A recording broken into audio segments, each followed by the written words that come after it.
புஸ்தகம் 1வது அதிகாரம் 4 மற்றும் 5 ஆகிய 2 வசனங்கள் எடுத்து ஒருவர் வாசிப்போம்.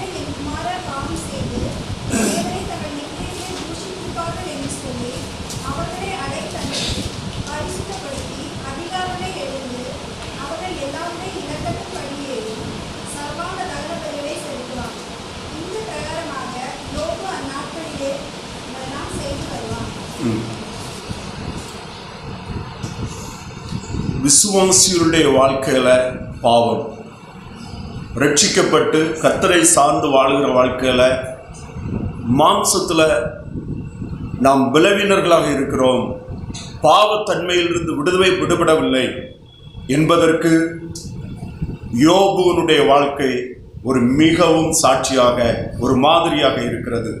விசுவாசிகள் பாவத்தை குறித்து, பாவ பலவீனங்களை குறித்து எச்சரிக்கையாக வாழ வேண்டும், மிகவும் கருத்தாய் வாழ வேண்டும். அதனால நான் பவுல் சொல்லும்போது ஒரு வார்த்தையில் ஒரு சுருக்கமான ஒரு வசனத்தில் முடிப்பாரு, நிற்கிறேன் என்பவன் விழுந்து போகாதபடி எச்சரிக்கையா இருக்க கடவன் அப்படின்னு சொல்லுவாரு. புதிய ஏற்பாட்டில் நீங்க பார்த்தீங்கன்னா அநேக இடத்துல பவுல் தன்னுடைய ஃபாலோவர்ஸ் தீபத்தை தீத்துக்கெல்லாம் இன்ஸ்ட்ரக்ஷன் கொடுக்கும்போது டேக் ஹீட் அப்படிங்கிற வார்த்தையை பயன்படுத்துவார். Be very very careful as you live in this world. மிக கவனமாக நீ உன்னுடைய ஒவ்வொரு ஸ்டெப்புகளையும் ஒவ்வொரு அடிகளையும் உன்னுடைய விசுவாச வாழ்க்கையை எடுத்து வைக்க வேண்டும். ஏனென்றால் உன்னிலே இருக்கிற பாவ பலவீனம், உலகம் உன்னை பாவத்துக்கு நேராக, தீமைக்கு நேராக வழிநடத்த முடியும்.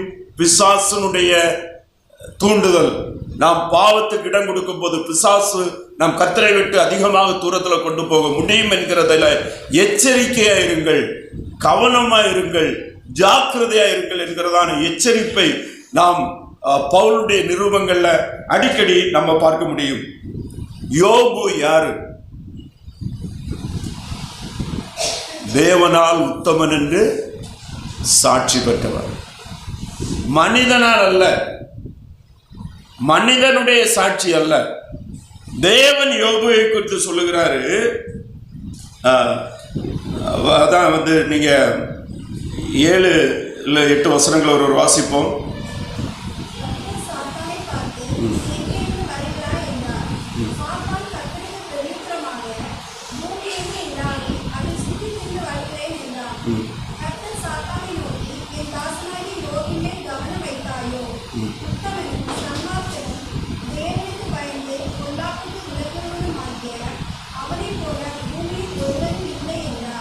இங்க நீங்க பாத்தீங்கன்னா இது நடக்கிற இடம் பரலோகம். பரலோகத்துல சாத்தான அனுமதித்தார் கர்த்தர். ஆண்டவர் பேசும்போது உத்தமனும் சன்மார்க்கனும் தேவனுக்கு பயந்து பொல்லாப்புக்கு விலகுவதுமாகிய யோபுவை போல், அவனை போல் பூமியில் ஒருவனும் இல்லை அப்படின்னு பரலோகத்தின் தேவன் சாட்சி கொடுக்கக்கூடிய ஒரு உத்தமனாக வாழ்ந்த யோபு தன்னுடைய மாம்சத்தை குறித்து, தன்னுடைய பிள்ளைகளுடைய, தன்னோடு இருந்த யோபுடைய பிள்ளைகள் ஆண்டவரை அறிந்தவர்கள். யோபு தன்னுடைய குடும்பத்தை கர்த்தருக்கு பயப்படுற குடும்பமாக, கர்த்தருக்கு நடக்கிற குடும்பமாக வழிநடத்தினவர். இன்னும் நீங்க பாத்தீங்கன்னா யோபு இந்த காரியத்தை செய்யும் போது யோபுடைய பிள்ளைகள் 5 வயசு 6 வயசு 10 வயசுல இருக்கல. அவங்களும் திருமணமாகி அவங்களும் குடும்பமா தனிப்பட்ட முறையில அவங்களுக்கு சொத்து சுதந்திரம் அங்கங்கே வாழ்ந்துட்டு இருக்கிறாங்க. 3 பொம்பளை பிள்ளைகளுக்கு கல்யாணம் ஆகி குடும்பமா இருக்கிறாங்க. அப்படின்னா அவங்க எல்லாம் ஒரு மெச்சுவர்ட் ஸ்டேஜ்ல இருக்கக்கூடியவங்க தான். அங்க என்ன நடக்குன்னு சொல்லும் போது, அவன் குமாரர் அவன் தன் நாளிலே தன் வீட்டிலே விருந்து செய்து தங்கள் 3 சகோதரிகளையும் தங்களோட போஜனம் பண்ணும்படி அழைப்பார்கள். ஒரு நடைமுறை. யோபு வாழ்ந்த நாட்கள் கிழக்கத்திய தேசம், மெசொப்பொட்டோமியா என்னும் அந்த கிழக்கத்திய தேசம் என்று சொல்லும்போது பர்ஷியாவை சேர்ந்த அந்த மத்திய கிழக்கு நாடுகள் எல்லாம் அந்த காலத்திலே மிகச் செழிப்பான நாடுகள்.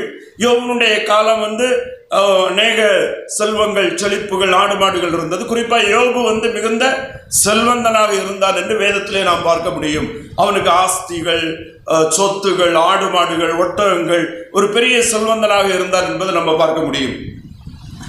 அப்போ விருந்து அவங்க குடும்பத்துக்குள்ளால விருந்து பண்ணுவாங்க. இங்க அவனவன் தன் நாளிலே என்பதை அநேக வேத வல்லுநர்கள் அவர்களுடைய பர்த்டேயா தான் இருக்க முடியும் அப்படின்னு சொல்லிட்டு சொல்றாங்க. நான் பைபிள்ல பர்த்டே அப்படின்னு சொல்லல. தேர் டேஸ் அவங்களுக்கு ஒருவேளை பர்த்டே இருக்கலாம், அல்லது அவங்க வருஷந்தோறும் தங்களுடைய வீடுகளில் விருந்துக்காக நியமிக்கப்பட்ட ஒரு நாளாக கூட இருக்கலாம் அவருடைய வீட்டில். அப்போ சகோதரர்கள் சகோதரிகளை எல்லாம் கூப்பிட்டு அங்கே உட்கார வச்சு அங்கே சகோதரியோடைய போஜனம் பண்ணும்படி அழைப்பார்கள். குறிப்பாக அந்த நாட்களிலேயே விருந்துகளில் போஜனங்கள் மிகச் செழிப்பான போஜனங்களும், அதோடு கூட திராட்சரசங்கள், அது சில அந்த நாட்களில் சாஃப்ட் ட்ரிங்க்ஸ் மட்டும் இல்லை, கொஞ்சம் ஹாட் ட்ரிங்க்ஸ் எல்லாம் அவங்க நேச்சுரலாக பயன்படுத்தி வந்தாங்க. அந்த காலகட்டத்தில் நம்ம அதை பார்க்க முடியும். போதை கலந்த பானங்கள் அவங்க சாதாரணமாக ரெகுலர் நடைமுறை விருந்துகளில் அது பயன்படுத்தப்பட்டிருக்கிறது. அப்போ இவங்க கொஞ்சம் அதிகமாக இவைகளெல்லாம் எடுக்கும்போது பல நேரங்கள் என்ன செய்யப்படும், மாம்சத்துக்குரிய தவறான வார்த்தைகள், உள்ளங்களில் தவறான பாவ எண்ணங்கள். இன்று மனிதர்கள் கூடி ஆடி பாடும்போது நமக்குள்ளால இருக்கிற அவங்க ஆண்டவர் அறிந்தவங்கள் தான், விசுவாசிகள் தான். ஆனால் நம்மளத்தில் இருக்கிற மாம்சம், பாவம் அங்கே பல விதங்களில் என்ன செய்யும், வெளியே வர்றதுக்கு வாய்ப்புண்டு. பாவ எண்ணங்கள், பாவ செயல்கள், பாவமான வார்த்தைகள், கர்த்தர் விரும்பாத சம்பவங்கள், இப்படிப்பட்ட காரியங்களில் நடக்குவதற்கு வாய்ப்பு உண்டு என்பதை நம்ம பார்க்க முடியும். ஸோ இந்த காரியத்தில் விசுவாசிகளாகி நாம் கற்றுக்கொள்ளக்கூடிய ஒரு பெரிய காரியம் என்னன்னா, எவ்வளவுதான் ஒரு மனிதன் கர்த்தரோடு வாழ்ந்தாலும் அவன் இன்னும் பாவம் செய்யக்கூடிய ஒரு உணர்வோடு பாவம் செய்யக்கூடிய நிலைமையில தான் இருக்கிறான் என்பதை பழைய ஏற்பாட்டில் நம்ம பார்க்க முடியும், புதிய ஏற்பாட்டில் நமக்கு பார்க்க முடியும். அதனாலதான் அப்போஸ்தலனாகிய யோவான் என்ன சொன்னார் தெரியுமா, நமக்கு பாவம் இல்லை என்போமே ஆனால் நம்மை நாமே வஞ்சிக்கிறவர்களாக இருப்போம், சத்தியம் நமக்குள் இராது. அந்த வசனம் மிக கவனமா எடுக்க வேண்டியது. அப்போஸ்தலர்களிலேயே பிரதான அப்போஸ்தலன், கிறிஸ்துவனுடைய நெருங்கிய டீம்ல யாக்கோபு, பேதுரு, யோவான்ல வருகிறவன், அந்த மூன்றிலே நெருக்கமானவன் யோவான். இயேசு கிறிஸ்துவுடைய மார்பில் சாய்ந்தவன், சிலுவை மரணத்தில் கடைசி வரை நின்ற ஒரு அப்போஸ்தலன், உலகத்தில் அநேக நாள் உயிர் வாழ்ந்தவன், பரலோக தரிசனத்தை பார்த்து வெளிப்படுத்தலை நமக்கு எழுதி தந்தவன். தன்னுடைய முதிர் வயதில் யோவான் தன்னுடைய நிருபங்களை எழுதும் போது பத்மோஸ் தீவில் ஆவினால் எடுத்துக்கொண்டு விடப்பட்டு பரலோக தரிசனத்தை கர்த்தர் அவனுக்கு வெளிப்படுத்தலை எழுத்துவதற்கு முன்பாக 90க்கு மேலே 93 வயசு வரை இருக்கும் என்பது வேத வல்லுனருடைய கணிப்பு.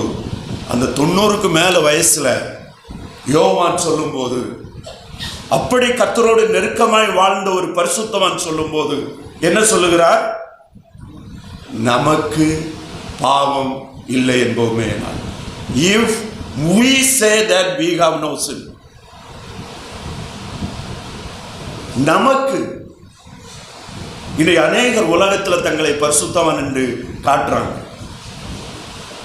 இன்றைய அநேகர் இவர் ஒரு பெரிய பரிசுத்தவான் என்று ஒரு மனிதர்களை பின்பற்றுகிறவர்களாக இருக்கிறாங்க. மனிதர்கள் அல்லது நாம் விசுவாசிகள், ஊழியர்கள் நாம் மாதிரியாக இருக்க வேண்டும், நாம் அநேகர் பின்பற்றுவதற்காக நாம் பரிசுத்தமாக முன்னடக்க வேண்டும் என்பது உண்மை. அதற்காக நம்ம அழைக்கப்பட்டிருக்கிறோம். ஆனால்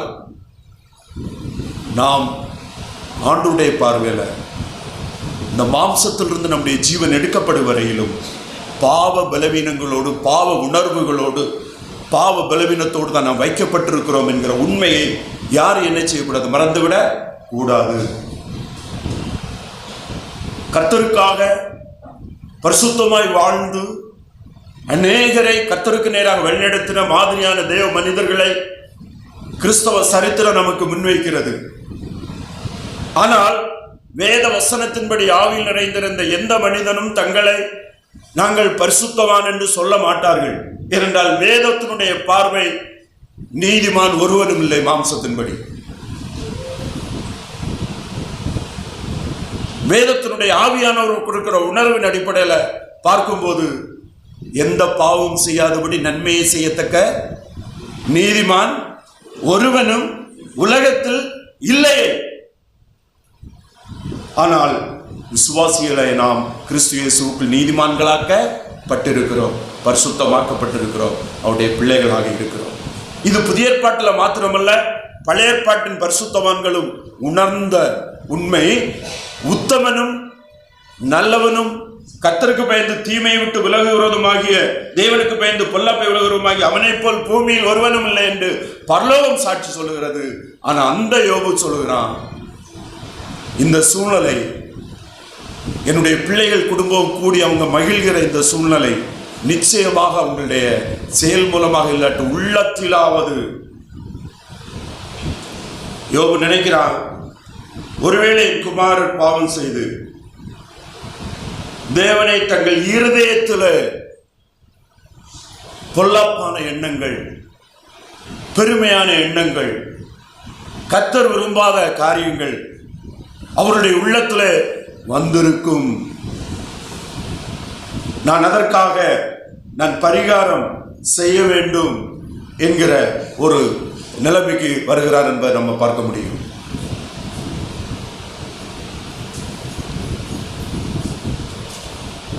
அப்போஸ்தலனாகிய பவுல் சொல்லும்போது என்ன சொல்லுகிறாரு? ஓ நிர்பந்தமான மனிதன் யார்? யார் என்னை இந்த பாவ சரீரத்திலிருந்து விடுதலையாக்குவார்? ரோமர் 7வது அதிகாரத்தில் தான் பாவ பலவீனத்தினால் சரீரத்தில் போராடின போராட்டத்தை குறித்து அவர் சொல்லுகிறார்.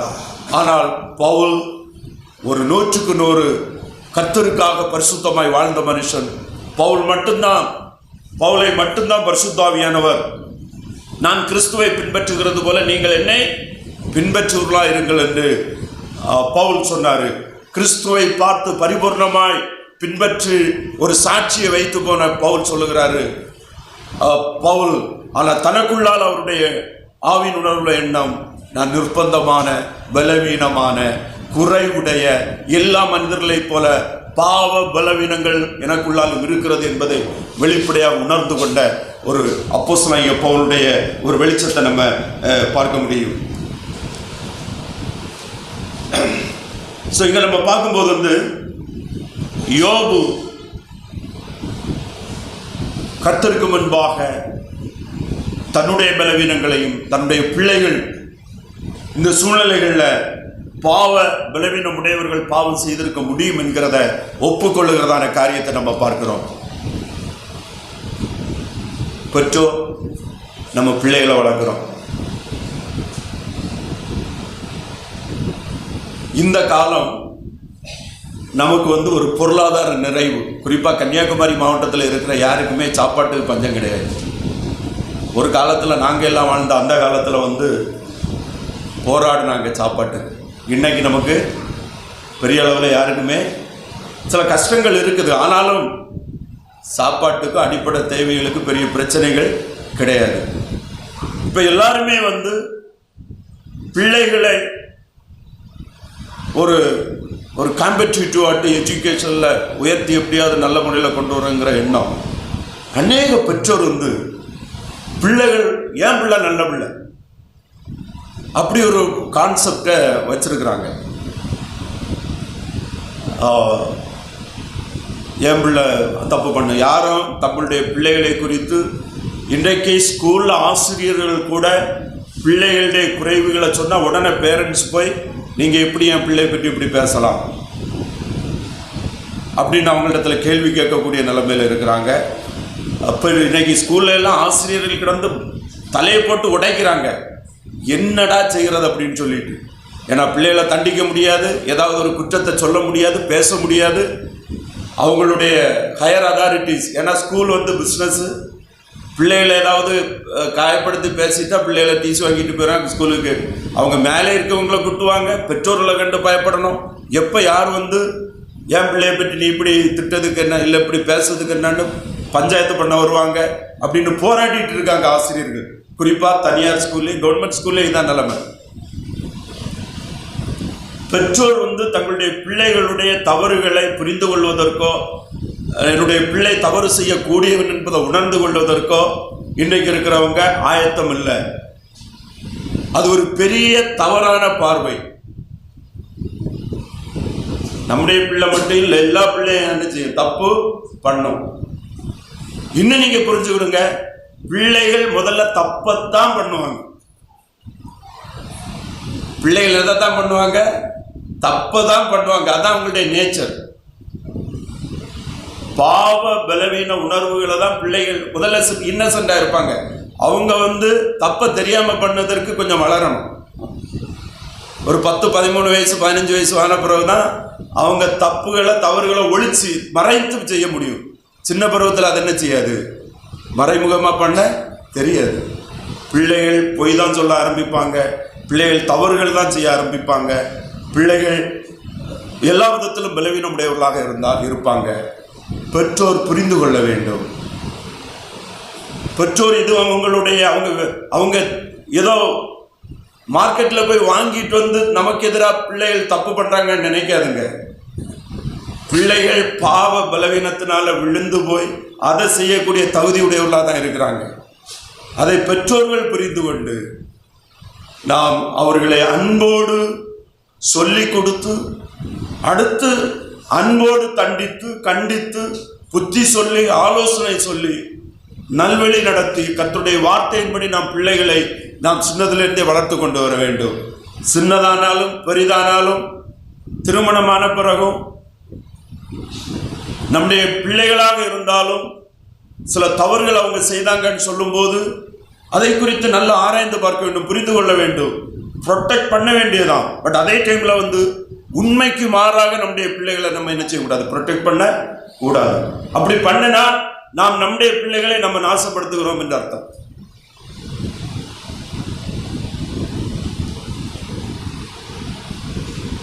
யோபு கல்யாணாகி பிள்ளைகளை பத்து முதிர் வயதில் இருந்து அவங்க தனிப்பட்ட முறையில் எல்லாம் வாழதற்கு கர்த்தரை அறிந்து வாழவங்க விருந்து பண்ணி அந்த சூழ்நிலை முடிஞ்ச பிறகு யோபு பார்க்கிறான், அந்த சூழ்நிலைகள் நிச்சயமாக அவங்க என்ன செய்திருக்க முடியும், அவங்க பாவம் செய்திருக்க முடியும் என்கிறத யோபு கர்த்தருக்குள் ஆவியின் உணர்வோடு with the conviction of the Holy Spirit and the love for the children, ஆவியின் நடத்துதலால் ஆவியின் உணர்வோடும் தன் பிள்ளைகள் மேல் இருந்த ஆவிக்குரிய கரிசனையோடும் அவன் அந்த பிள்ளைகளுக்காக அவன் என்ன செய்கிறான் அப்படின்னு சொல்லும்போது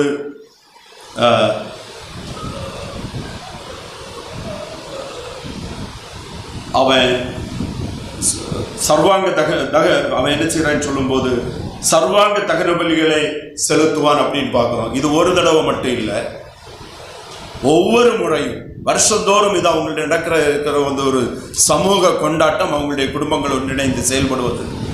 அது முடிந்த உடனே அவன் அவர்களுக்காக சர்வாங்க தகன பலியை கர்த்தருக்கு முன்பாக அவன் தன்னுடைய பிள்ளைகளுக்காக செய்வான் என்பதை நம்ம பார்க்க முடியும்.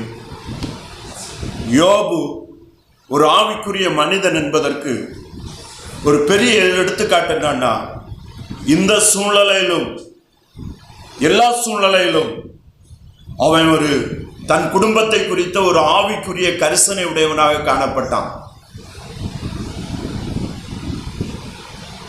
யோபுனுடைய நாட்களில் யோபு வாழ்ந்த காலம் நம்முடைய முற்பிதாக்களின் காலம் என்று அநேக வேத வல்லுநர்கள் சொல்றாங்க. ஆபிரகாம், ஈசாக்கு, யாக்கோபு வாழ்ந்த காலம்.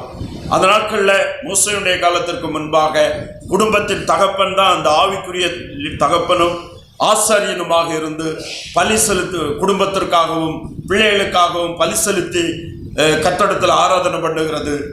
ஆராதனைக்கு சர்வாங்க தகன பலி இன்னும் பல பலிகளை ஏற்படுத்துகிறவர்களாக இருந்தார்கள் என்று வேதம் நமக்கு கற்றுத்தருகிறது.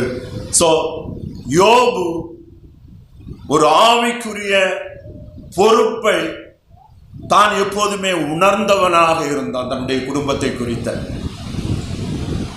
நாம் நம்முடைய பிள்ளைகளை குறித்த, அடுத்த தலைமுறை குறித்த ஆவிக்குரிய கன்சர்ன் எந்த அளவு நாம் பொறுப்புடையவர்களாக இருக்கிறோம்.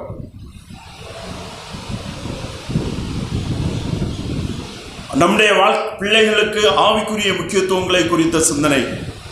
இன்றைக்கு பைபிள் வாசித்தாங்களா, ஜெபித்தாங்களா, அவங்க வசனத்துக்கு கீழ்ப்படுகிறாங்களா, கர்த்தருடைய காரியங்களில் முக்கியத்துவம் இருக்குதா என்கிற பார்வை நம்முடைய பெற்றோராகிய நமக்கு மிகவும் அதிகமாக இருக்க வேண்டும். சமூக வளர்ச்சியின் அடிப்படையில் இருக்கிற உலக பிரகாரமான காரியங்களை குறித்த சிந்தனை பெற்றோருக்கு இருக்க வேண்டியதுதான். ஆனால் ஆவிக்குரிய சிந்தனைகள், வசனத்தை குறித்த காரியங்கள். ஆனால் இன்னைக்கு உலகம் நம்மிடத்திலிருந்து அடுத்த தலைமுறை எல்லா சமயத்தையும் உலகம் எடுக்குது. இன்றைக்கு நீங்கள் கல்வி பார்த்தீங்கன்னு சொன்னால்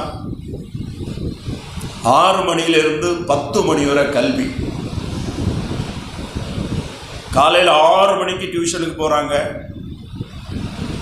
8:30 மணிக்கு வந்துட்டு அடுத்து திருப்பி 9 மணிக்கு ஸ்கூலுக்கு போகிறாங்க. அடுத்து ஸ்கூலில் 5 மணிக்கு முடிச்சுட்டு ஒரு அரை மணி நேரம் இடைவெளி விட்டுட்டு டியூஷனுக்கு போகிறாங்க. 10 மணி வரை கல்வி. தேவைதானா? இன்னைக்கு சமூகம் அப்படி போயிட்டு இருக்கிறது. நம்ம அதை டிசைட் பண்ணால் தேவையா தேவையில்லைங்கிறது. அஃப்கோர்ஸ் இன்றைக்கு படிப்பு மிக முக்கியமானது. உலகத்தில் நம்ம இன்றைக்கி ஒரு காம்படிட்டிவ் வேர்ல்டு, பலவிதமான காம்படிஷன்ஸ் இன்றைக்கி இருக்குது உலக காரியங்களை. ஆனால் கர்த்தரை சார்ந்து, கர்த்தருக்கு முக்கியத்துவம் கொடுத்து, நான் கர்த்தரை நம்பி இந்த காரியங்களை யோசிக்கணும். நாங்கள் எல்லாம் ஸ்கூலுக்கு போனோம், காலேஜுக்கெல்லாம் போனோம். 9 ஊதின பிறகு தான் ஸ்கூலை பற்றி ஞாபகமே வரணும். அடுத்த பிறகு தான் முந்தின நாள் 4 மணிக்கு தூக்கி எறிஞ்ச புஸ்தக கட்டை எங்கே இருக்குன்னு தேடும்.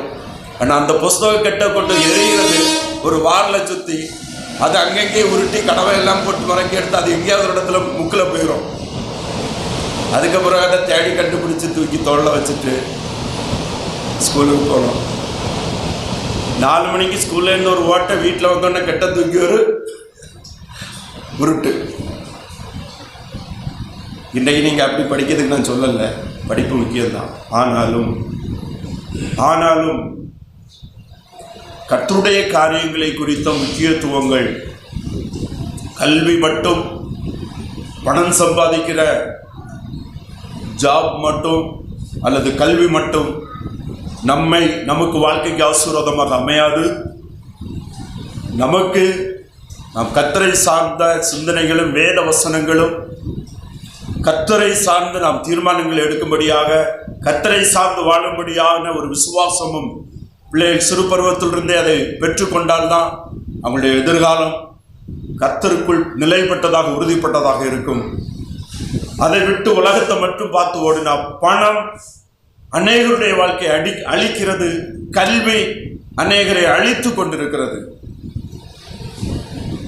என்பதை மிக கவனமாக விசுவாச குடும்பங்கள் சிந்திக்க வேண்டும். அதை சார்ந்து நாம் மற்ற காரியங்களை யோசிக்க வேண்டும். யோபுனுடைய ஆவிக்குரிய, தன்னுடைய குடும்பத்தை குறித்த ஆவிக்குரிய கரிசனை. யோபு அவன் பிள்ளைகள் கூடனை குறித்து சந்தோஷப்பட்டிருக்க முடியும். என்னுடைய பையன்மாரெலாம் ரொம்ப நல்லவங்க, கல்யாணம் பண்ணி கொடுத்த பிறகு சிஸ்டர்ஸ் எல்லாம் கூப்பிட்டு அவங்களுக்கு விருந்து கொடுக்குறான், அவங்களுக்கு கிஃப்ட் கொடுக்குறான். ஸோ என்னுடைய பிள்ளைகள் எல்லாம் ரொம்ப நல்லவங்கன்னு பாராட்டுவதற்கெல்லாம் நிறைய காரியங்கள் உண்டு. ஆனால் உண்மையிலேயே அது நல்லது தான் விருந்துகள் பண்ணுவது. நம்மவும் விருந்துகள் பண்ணணும். அது சந்தோஷத்துக்காக விருந்துகள் ஏற்படுத்தப்படுகிறது என்பது இருக்குது. அது குடும்பத்தை சார்ந்தா இருந்தாலும் சரி, ஃப்ரெண்ட்ஸாக இருந்தாலும் சரி, நம்ம சபை குடும்பங்களாக இருந்தாலும் சரி, அது ஆசீர்வாதமானது தான். அது சந்தோஷத்துக்கு என்று பண்ணப்படக்கூடியது தான். ஆனால் அந்த காலகட்டத்தில் விருந்துகள், அந்த விருந்தில் நடக்கிற நிகழ்வுகள் பாவ தூண்டுதல்களையும், பாவம் செய்கிற அநேக காரியங்களையும் அதற்குள்ளால கொண்டு வருகிறது என்பதை அவன் அறிந்திருந்தபடினால ஒரு உணர்வுடையவனாக அதை குறித்து எச்சரிப்போடு அதற்கான பரிகாரத்தை செய்வதற்கு குடும்பத்தின் மூத்த நபராக, குடும்பத்தின் பொறுப்புடையவராக இந்த சூழ்நிலையிலும் அதற்கான முயற்சிகளை யோபு எடுத்தான் என்று சொல்லல. யோபு சொல்லியிருக்க முடியும். நீங்க பாருங்க, பரலோகம் யோபுவை பற்றி உத்தமன், நீதிமான், கர்த்தருக்கு பயந்து பாவத்தை விட்டு விலகுகிறவன், பொல்லாப்பை விட்டு விலகுகிறவன் என்ற சாட்சி கொடுக்க முடியும்னு சொன்னா, தன்னுடைய உத்தமத்தை குறித்து யோபு எப்படிப்பட்டிருக்க முடியும்? பெருமையா இருக்க முடியும். பெருமையா இருந்துட்டு, எனது பிள்ளைகள் நல்ல பிள்ளைகள், நாங்க பரிசுத்தவான்கள், நாங்க ஒழுங்கா கர்த்தருடைய காரியங்களை செய்துட்டு இருக்கிறோம் அப்படின்னு சொல்லிட்டு அந்த தன்னுடைய ஆவிக்குரிய போர்வையை எடுத்து தன்னுடைய குடும்பத்தை எல்லாத்தையும் மூடி மறைச்சு தங்களுடைய பாவங்களை அதுக்குள்ளால மூடி வைத்திருக்க முடியும். இது அநேக விசுவாச பெற்றோர்கள் வந்து தங்களுடைய ஆவிக்குரிய மேன்மை, தங்களுடைய உண்மையான மேன்மைகள், அதை வைத்து பிள்ளைகளுடைய தவறுகளை எல்லாவற்றையும் மூடி மறைத்து தன்னுடைய தவறுகளை, ஒருவேளை யோபு உத்தமனா இருந்தான், ஆனா அதுபோல நம்ம உத்தமங்க கிடையாது. அந்த மெஷரிங் ராட்ல நம்ம என்ன செய்ய முடியாது, நம்ம கலந்து பார்க்க முடியாது. நம்முடைய குறைவுகளை வேதவசன வெளிச்சத்துல உணர்ந்து கொள்ளுகிறவர்களாக, அவைகளுக்காக மனஸ்தாபப்படுகிற ஒரு நிலைமை உடையவர்களாக நாம் இருக்க வேண்டும் என்பதை நாம் வேதத்திலிருந்து தெளிவாக நம்ம கற்றுக்கொள்கிறோம். 5வது வசனத்தில் பார்க்கும்போது, விருந்து செய்கிற அவர்களுடைய நாள் முறை முடிகிற போது யோபு ஒருவேளை என் குமாரர் பாவம் செய்து தேவனை தங்கள் இருதயங்களை தூஷித்திருப்பார்கள் என்று சொல்லி. நீங்க பாருங்க, ஒருவேளை யோபுவுக்கு எந்த இன்ஃபர்மேஷனும் கிடைக்கல. உங்க மூத்த பையன் இப்படி செய்தாரு, இளைய பையன் இப்படி செய்தாரு, அவங்களுடைய பிள்ளைகளும் பேர பிள்ளைகள் இப்படியெல்லாம் நடந்துக்கிட்டாங்க யோபு, நீ அவங்களுக்காக ஏதாவது நீ செய்யணும், அவங்கள்ட்ட கூப்பிட்டு பேசணும் அப்படின்னு சொல்லிட்டு யோபுக்கு இன்ஃபர்மேஷன் கிடைக்கல.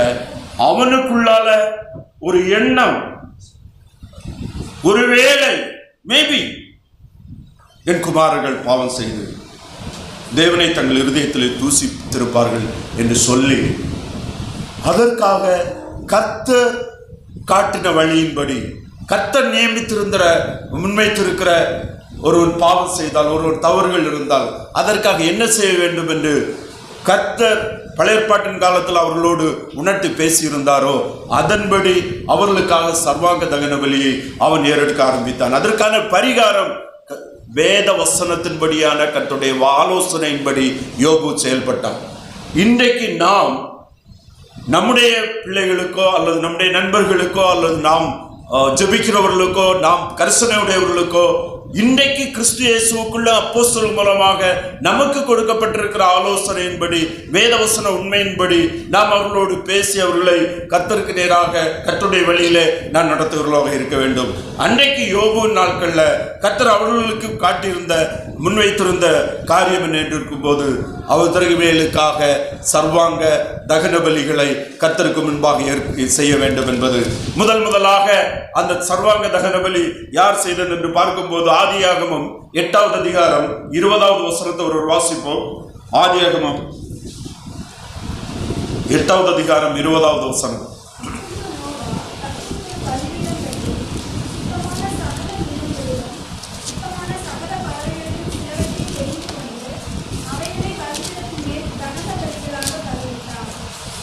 இங்க நோவா ஜலப்பிரளயத்திலிருந்து அவனுடைய குடும்பம் காப்பாற்றப்பட்டு வெளியே வந்த உடனேயே அவன் வெளியே வந்து என்ன செய்யறான்னு சொல்லும்போது, அப்பொழுது நோவா கர்த்தருக்கு ஒரு பலிபீடம் கட்டி சுத்தமான சகல மிருகங்களிலும் சுத்தமான சகல பறவைகளிலும் சிலவற்றை தெரிந்து கொண்டு அவைகளை பலிபீடத்தின் மேல் தகன பலியாக பலியிட்டான் என்று பார்க்கிறோம். சுகந்த இங்க கர்த்தருக்கு தகன பலி இட்டான் என்று நம்ம பார்க்கிறோம். இங்க நம்ம பார்க்கும்போது சுத்தமான சகல பறவைகளையும் சிலவற்றை தெரிந்து கொண்டு சுத்தமான மிருகங்களையும். அப்போ நோவாவின் காலத்திலே கர்த்தர் விரும்புகிற சுத்தமான, அவருக்கு சுகந்த வாசனையான அந்த இன்சென்ஸ், அந்த பொய் சேரக்கூடிய அந்த அது எப்படி செய்ய வேண்டும், எந்த பறவை எந்த விலங்கை எவ்விதமாக பலிபீடம் என்கிற முறைமை கர்த்தரால் அவர்களுக்கு தெரியப்படுத்தி இருந்தது. அதை நோவா அறிந்திருந்தபடினால அதன்படி கர்த்தருடைய வார்த்தையின்படி அவருக்கு அங்கே தகன பலி, சுகந்த வாசனையான தகன பலி அங்கே ஏற்படுத்தினான் என்று நாங்கள் இதை பர்ன்ட் ஆஃபரிங் என்று சொல்லப்பட்டிருக்கிறது. அங்கே அவன் நோவா கர்த்தருக்கு பலியிட்டான். அடுத்து ஆபிரகாமுடைய வாழ்க்கையில் நம்ம பார்க்கும்போது கர்த்தர் ஆபிரகாமை அழைத்து 12வது அதிகாரத்துல நான் உனக்கு காண்பிக்கும் தேசத்திற்கு போ அப்படின்னு கட்டளை இடத்திலிருந்து அவன் கர்த்தருடைய வார்த்தையை உடன்படிக்கையை ஏற்றுக்கொண்டு விசுவாசித்து நடந்த நாளில் இருந்து எங்க போனாலும் முதல்ல தனக்கு கூடாரம் போடுவதற்கு முன்பாக ஆபிரகாம் கர்த்தருக்கு பலிபீடத்தை கட்டி, அங்கே ஆபிரகாம் கர்த்தருக்கு ஒரு பலிபீடத்தை கட்டி கர்த்தரை தொழுது கொண்டான். நீங்க 12வது அதிகாரத்துல 3 இடத்துல பார்க்க முடியும். 13வது அதிகாரத்துல எங்கெல்லாம் மூவ் பண்றாரோ முதல்ல அவன் கட்டுறது பலிபீடம், ஆராதனை. கர்த்தரை தொழுது கொண்டுதான் அவன் அடுத்த காரியத்திற்காக கடந்து செல்லுகிறதான காரியத்தை ஆபிரகாமுடைய வாழ்க்கையில நம்ம பார்க்க முடியும். அடுத்தபடியாக நம்ம இந்த பலியை நம்ம பார்க்கணும்னு சொன்னா யாத்திரையாகமம் 12வது அதிகாரத்துல நம்ம அங்க வருகிறோம். இஸ்ரவேல் ஜனங்கள் எகிப்தின் அடிமைத்தனத்திலிருந்து மீட்கப்பட்டு இஸ்ரவேல் ஜனங்கள் ஒரு ராஜ்யமாக கர்த்தரால் வழிநடத்தப்பட்டு வருவதற்கு கடைசியாக 10வது வாதை தலைப்பிள்ளை சங்காரத்தினால் எகிப்தை தேவன் தண்டித்து அவர்களை விடுதலை பண்ணி அவங்க புறப்பட்டு வரும்போது அங்கே 12வது அதிகாரம் 4வது வசனத்தை ஒரு வாசிப்போம்.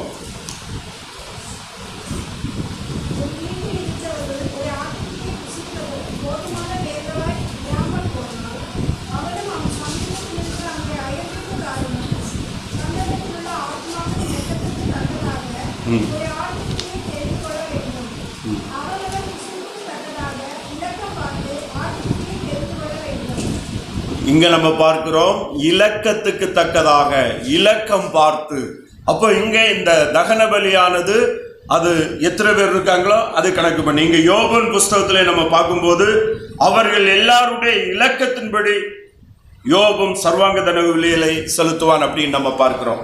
ஸோ அப்போ அவங்க அதற்கு சில ஒழுங்குமுறைகள், எத்தனை பேர் இருக்கிறாங்க, அதற்கு எந்த விதமான எவ்வளவு பெரிய அல்லது எந்த ஒரு ஆட்டை அல்லது ஒரு பறவையை பலியாக செலுத்தி கர்த்தருக்கு சுத்தமானதை செலுத்தி கர்த்தர் விரும்புகிற விதத்தில் அந்த பலியை செலுத்த வேண்டும் என்பதை கர்த்தருடைய நியமத்தின்படி அங்கே செய்தார்கள். தொடர்ந்து இஸ்ரவேல் ஜனங்களுடைய வாழ்க்கையில் அதை செய்தார்கள் என்பதை நம்ம பார்க்க முடியும். மோசேயின் மூலமாக நியாயப்பிரமாணமும் பிரமாணங்களும் கொடுக்கும் போது பலியை குறித்த பிரமாணங்கள் சுத்தமானது சுத்தமில்லாதது என்பதை குறித்த காரியங்கள் தெளிவாக சொல்லப்பட்டிருக்கிறது.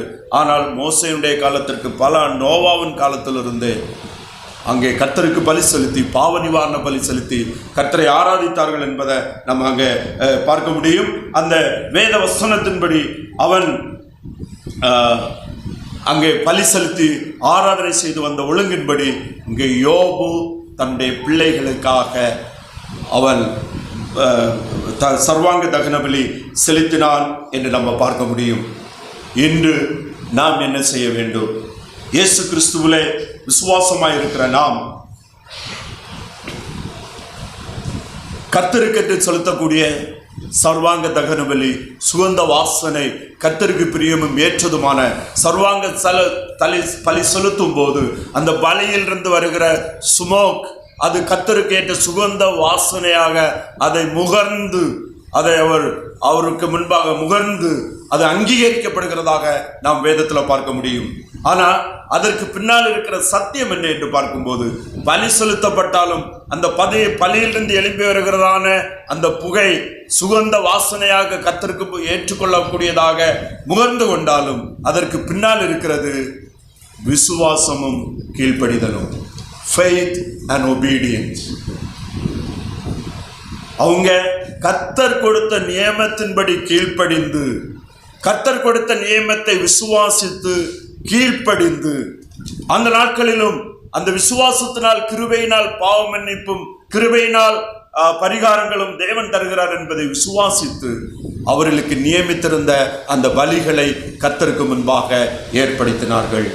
ஆனால் இன்றைக்கு நமக்கு ஆண்டவராகிய இயேசு கிறிஸ்து தன்னையே தாமே ஜீவ பலியாக ஒப்பு கொடுத்தபடியினால அந்த ஆண்டவராகிய இயேசு கிறிஸ்துவுடைய கல்வாரி சிலுவையில சிந்தப்பட்ட அந்த சுகந்த வாசனையானது தேவனுக்கு முன்பாக ஒரே தரம் எல்லாவற்றுக்கும் பாவ நிவாரண பலியாக, பஸ்கா பலியாக எல்லாவற்றையும் அது நிறைவு பண்ணி நமக்காக ஆண்டவராய் இயேசு கிறிஸ்து கல்வாரி சிலுவையிலே தம்முடைய ஜீவனை தந்து தம்முடைய இரத்தத்தை, பரிசுத்த இரத்தத்தை நம்முடைய மீட்புக்காக சிந்தினார் என்பதை நம்ம பார்க்கிறோம்.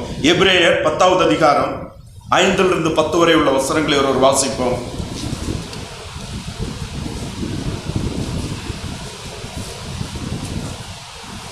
எபிரேயர் 10வது அதிகாரம் 5 to 10 வரை உள்ள வசனங்கள்.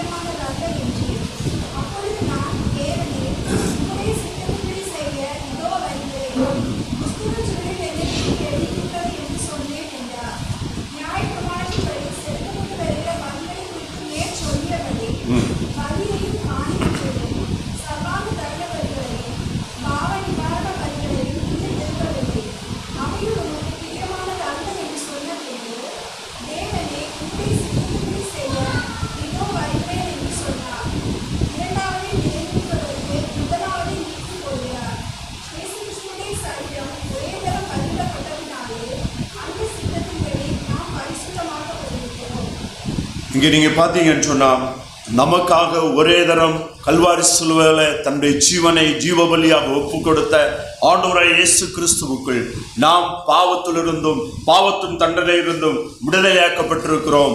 அது அவருடைய இரத்தம் இன்றும் பரலோகத்தில் பேசி கொண்டிருக்கிறது. அது நம்முடைய பாவங்களுக்கு பரிகாரமாக, நம்முடைய அன்னிதின பாவங்களுக்கும் நாம் அவைகளை ஆண்டவருடைய சமூகத்தில் அறிக்கையிட்டு அவைகளுக்காக மன்னிப்பை உண்மையாக தேவனிடத்தில் தேடும் போது அவருடைய இரத்தத்தின் மூலமாக நமக்கு மீட்பு உண்டாகிறது என்பதை நம்ம பார்க்க முடியும்.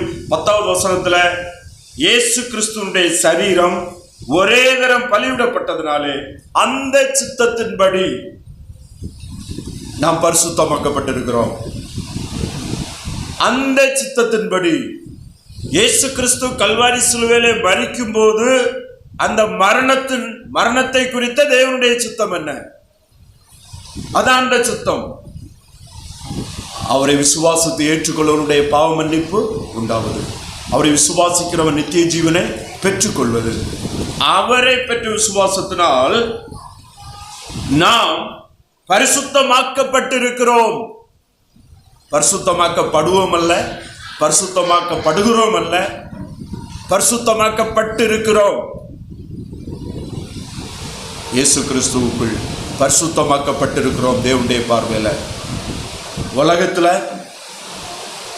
நாம் பாவ பலவீனங்களை உணர்ந்து அவைகளுக்காக ஆண்டவருடைய சமூகத்தில் வரும்போது, அவைகளை உண்மையாகவே மனம் திரும்பி அறிக்கையிட்டு மன்னிப்பை பெற்றுக்கொள்ளும் போது அன்னிதினமும் பாவத்திலிருந்து மன்னிக்கப்பட்டு பரிசுத்தமாக்கப்பட்டு கொண்டிருக்கிறோம். பரிசுத்தமாக்கப்பட்டவர்கள் பரிசுத்தமாக்கப்பட்டு கொண்டிருக்கிறோம். அதான் உண்மை. அதான் தேவனுடைய சித்தத்தின்படியான தெய்வ செயல் இன்றைக்கு தேவன் நமக்கு இடத்துல செய்து கொண்டிருக்கிறத நம்ம பார்க்க முடியும். 1 யோவான் 2வது அதிகாரம் 1-2 வசனங்களை ஒரு வாசிப்போம். 1 யோவான் 2வது அதிகாரம் 1-2 வசனங்கள்.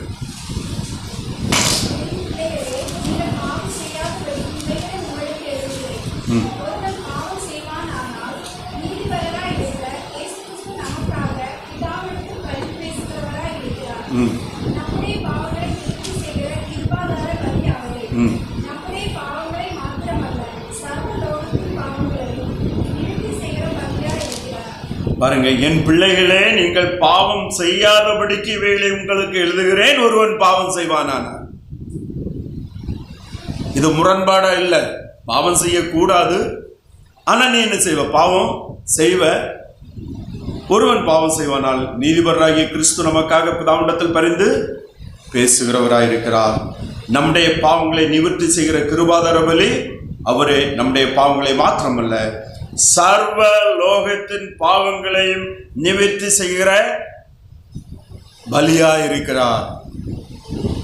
அதனாலதான் இயேசு கிறிஸ்துவுடைய சிலுவை மரணத்தோடு பஸ்கா பாவ நிவாரண பலி, சுகந்த பலி எல்லாம் அவருக்குள் நிறைவு பெற்று இன்றைக்கு இயேசு கிறிஸ்து கல்வாரி சிலுவையிலே நமக்காக ஜீவனை கொடுத்தபடியினால் அவர் சிந்தின இரத்தத்தின் மூலமாக பாவ மன்னிப்பாகிய ரட்சிப்பும், ரட்சிக்கப்பட்டவர்களுக்கு அனிதின பாவ பலவீனங்களிலிருந்து, அனிதின தவறுகளிலிருந்து மன்னிப்பையும் நாம் பெற்றுக்கொள்வது மாத்திரமல்லாமல் நாம் உண்மையுள்ளவர்களாக அவருக்கு முன்பாக ஒவ்வொரு நாளும் நாம் பாவ பலவீனங்களை ஒப்பு கொடுத்து நாம் பாவி என்பதை உணர்ந்து தெய்வ பலத்தினால், கர்த்தருடைய வசனத்தினால் பலப்படுத்தப்பட்டு நாம் வாழும்போது இந்த உலகத்தில் பரிசுத்தமாய் வாழ்வதற்கும், தேவ நீதியை வெளிப்படுத்தி உண்மையுள்ளவர்களாய் வாழ்வதற்கும் தேவன் நமக்கு பலன் தருகிறார். ஆனாலும் நம்முடைய பாவ பலவீனங்களை நாம் எப்போதுமே உணர்ந்து கொள்கிறவர்களாய் இருக்க வேண்டும். வில்லியம் கேரி இந்தியாவுக்கு சுவிசேஷத்தை கொண்டு வந்த அப்போஸ்தலர். அவர் இந்தியாவில் கல்கத்தாவில் வந்து செய்த செயல்களுக்கு கணக்கே கிடையாது. வேதத்தை பல மொழிகளில் மொழிபெயர்த்தது, அநேக இன்ஸ்டிடியூஷன்ஸ் உருவாக்குனது, பல காரியங்கள். அவர் தன்னுடைய வாழ்வுடைய கடைசி நேரத்தில் வரும்போது பல காரியங்களை சொன்னார். அதில் ஒன்று விதமாக சொன்னார், ஓ ரிச்சர்ட் அண்ட் வீக் மேன் ஆம் ஐ, நான் எவ்வளவு பாவியும் பலவீனமான மனிதன் அப்படின்னு சொன்னார். வில்லியம் கேரியினுடைய அச்சீவ்மெண்ட்ஸ், அவரை கொண்டு கர்த்தர் செய்த காரியங்களை எண்ணி பார்த்தாச்சுன்னு சொன்னா அவர் எழுதின புஸ்தகங்களை நான் ஒரு மனுஷன் வாழ்க்கையில வாசித்து கூட தீர்க்க முடியும். அப்படிப்பட்ட the great man, God has used him greatly and mightily. But அவர் ஆண்டுடைய பாதத்தில் உட்கார்ந்திருந்து நிர்பந்தமான பலவீனமான மனிதன், என்னை கர்த்தர் பயன்படுத்தினார் என்று தன்னை கர்த்தருக்கு ஒப்புக் கொடுத்தார். யோபு தானும் தன்னுடைய பிள்ளைகளும் இன்னும் பலவீனத்தில் இருக்கிறோம், தவறுகள் செய்ய வாய்ப்புடையவர்களாக இருக்கிறோம் என்று பக்தனாகிய யோபு கர்த்தருக்கு முன்பாக ஒப்புக்கொள்ளும் போது, அப்போஸ்தலனாகிய யோவான் தன்னுடைய முதிர் வயதிலும் நான் பாவ பலவீனம் உள்ள சரீரத்தில் இருக்கிறேன் என்று ஒப்புக்கொள்ளும் போது, ஆண்டவருடைய பிள்ளையாக இருக்கிற விசுவாச குடும்பங்களாகிய நாம் இந்த நாட்களில் எவ்வளவு குறைவுடையவர்கள், எவ்வளவு பலவீனர்கள், நாம் எவ்வளவு தகுதியற்றவர்கள், நம்முடைய மாம்ச தன்மையில நம்மிடத்தில் ஒன்றுமில்லை என்பதை நாம் எந்த அளவு உணர்ந்து கர்த்தருக்கும் அவருடைய உண்மையுள்ள வார்த்தைகளுக்கு நம்மை ஒப்பு கொடுத்து அவருடைய வசனங்களுக்கு கீழ்ப்படிந்து அவருடைய ஆவியினால் நிரப்பப்பட்டவர்களாக, அவரால் வழிநடத்தப்பட்டவர்களாக இந்த உலகத்தில் அவருக்கு உண்மையான சாட்சிகளாக அவருக்கென்று வாழ்ந்து வாழ வேண்டும் என்பது எவ்வளவு முக்கியமானதாக இருக்கிறது என்பதை யோபுவிடத்திலிருந்து கற்றுக்கொள்வோம். நம்மை நல்லவன் என்று சிலர் சொல்லுவார்கள், ஏனென்றால் நம்முடைய நல் வாழ்க்கைகள் அவங்களுக்கு பிரயோஜனப்பட்டிருக்கும். பெருமைப்பட்டு கொள்ளாதுங்க. நம்முடைய பிள்ளைகளிடத்தில் நம்ம சில பாராட்டப்படக்கூடிய காரியங்கள், நல்குணங்கள் கர்த்தருடைய கிருபையினால் கர்த்தர் கொடுத்திருப்பார், அதற்காக ஆண்டவரை ஸ்தோத்தரிப்போம். ஆனால் பிள்ளைகளை என் பிள்ளை பெரிய ஆளுன்னு தலையில் தூக்கி வச்சுட்டு ஆடாதுங்க எந்த பிள்ளைகளை. ஆனாலும் பலவீனமும் தவறும் பண்ணக்கூடிய குறைவுடையவர்களாகவே நாமும் நம்முடைய பிள்ளைகளை இருக்கிறோம் என்ற உணர்வோடு உண்மைகளை உணர்ந்து உண்மைகளின் அடிப்படையில் வாழ்ந்து ஒருவருக்கொருவர் மன்னித்து, அதே போல புருஷன் தப்பு பண்ணக்கூடியவர் தான், மனைவி தப்பு பண்ணக்கூடியவங்க தான், அதை உணர்ந்து மன்னித்து மறந்து ஒருவருக்கொருவர் உதவியாக இருந்து ஒப்பு கொடுத்து கர்த்தருடைய வசனத்தினால் குடும்ப வாழ்க்கைகளை, பிள்ளைகளை, சமூகத்தை நம்மை தாழ்த்தி கர்த்தருக்கு ஒப்பு கொடுத்து கர்த்தருக்கு நம்முடைய வாழ்க்கையை வாழ ஒப்பு கொடுப்போம். கர்த்தர் ஆசீர்வதிப்பார். நம்ம எல்லாரும் கண்களை மூடி சற்று நேரம் கர்த்தருக்கு முன்பாக நம்மை நிதானித்து அறிந்து நம்மை ஆண்டவருக்கும் ஆண்டவருடைய ஜீவ வார்த்தைக்கு நம்ம ஒப்பு கொடுப்போம். நம்முடைய